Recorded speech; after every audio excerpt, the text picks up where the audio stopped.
Field marshal ने जो Iran की जानिब से जंगी मामलात को देख रहा था, जो मुआहदे को देख रहा था और सुलह के मामलात को देख रहा था, उससे एक ऐसा जुमला कहा जिससे ईरान ने जंग दोबारा शुरू करने का अपना फैसला ख़त्म कर दिया। क्या 9 करोड़ डॉलर अमेरिका अदा करेगा ईरान को? तो इसका जवाब है कतन नहीं। IMF के लिए न्यूयॉर्क से हमें काफ़ी ज़्यादा मदद मिलेगी, अमेरिका हमें मदद करेगा।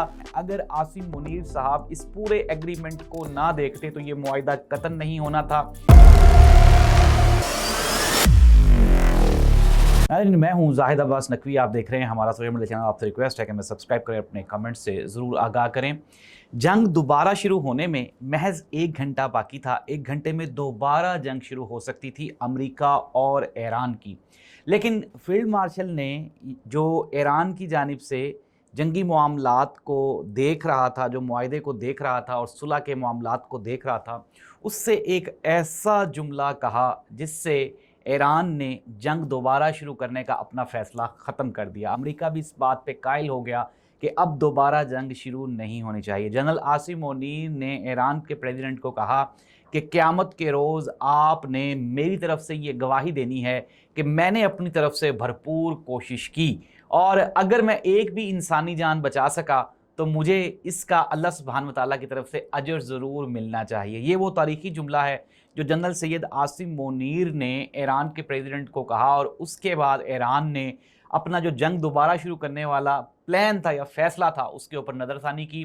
अब नाज़रीन, ख़बरें ये हैं कि इनिशियली अब सारे दोस्त ये पूछते हैं कि मुआहदा क्या होगा, वो यूरेनियम का क्या बनेगा, पाबंदियों का क्या बनेगा, पाकिस्तान को क्या बेनिफिट्स होंगे। तो हमने इंतहाई डिटेल से इंफॉर्मेशन इकट्ठी की हैं, मैं आपको 1 बाय 1 सारी बता देता हूँ। सबसे पहली बात ये है कि ये जिस तरह से कहा जा रहा था कि ये कंफर्म पीस एग्रीमेंट नहीं है, ये 60 दिन के लिए एक इनिशियल मुआहदा है जिसके ऊपर दोनों ममालिक और सुलह करवाने वाले जो मीडिएटर्स हैं वो इस बात पे कायल हो जाएंगे कि आइंदा 60 दिन के लिए जो मुसव्वदा, जो हतमी मुसव्वदा है उसकी तहरीर, उसको फाइनलाइज किया जाए। उसमें दोनों ममालिक की जानिब से जो तहफ़्फ़ुज़ात हैं, जो डिमांड्स हैं वो पेश की जाएंगी और इनको पेश करने के बाद फिर एक हतमी मुआहदा 60 दिन के बाद होगा।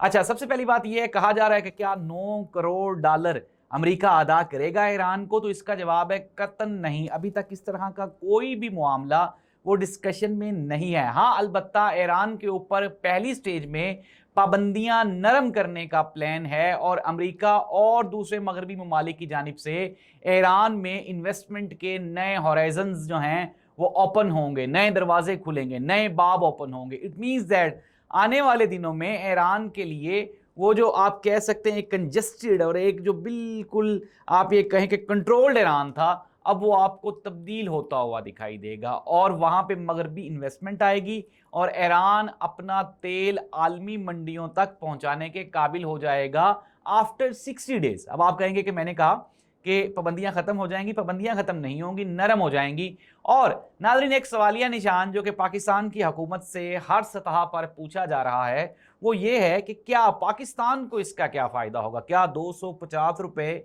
फ़ी लीटर पेट्रोल पाकिस्तान में दस्तयाब होगा? तो इसका जवाब है इनिशियली कुछ भी नहीं होगा। हाँ, अलबत्ता सबसे पहली बात यह है कि चूँकि पाकिस्तान का वो जो एक एक्सट्रीमिस्ट कंट्री वाला जो कि भारत ने साजिश के तहत एक बयानिया बनाया हुआ था पूरी दुनिया में, वो पाकिस्तान का बयानिया ख़त्म हो गया, टूट गया। अब पाकिस्तान का जो GSP+ स्टेटस है, यानी कि ह्यूमन राइट्स वायलेशन के लिए जो पाकिस्तान के ऊपर पाबंदियां हैं उनमें नरमी होगी। नंबर 2, चूँकि हम डायरेक्टली इन्फ्लुएंस्ड बाय IMF हैं तो IMF के लिए न्यूयॉर्क से हमें काफ़ी ज़्यादा मदद मिलेगी, अमेरिका हमें मदद करेगा और हमारे आने वाले जो हमारे कर्ज़े हैं वो आसान हो जाएंगे और पाकिस्तान को मुआशी बेहतरी के लिए, कदम जमाने के लिए एक बहुत ही गोल्डन अपॉर्चुनिटी मिलेगी। लेट्स सी दैट कि पाकिस्तान इससे कितना फ़ायदा हासिल करेगा। फाइनल और आखिरी पॉइंट, पाकिस्तान की ईरान के साथ 900 किलोमीटर लंबा पाकिस्तान का बॉर्डर है। हम एक लंबी बॉर्डर लाइन उनके साथ शेयर करते हैं।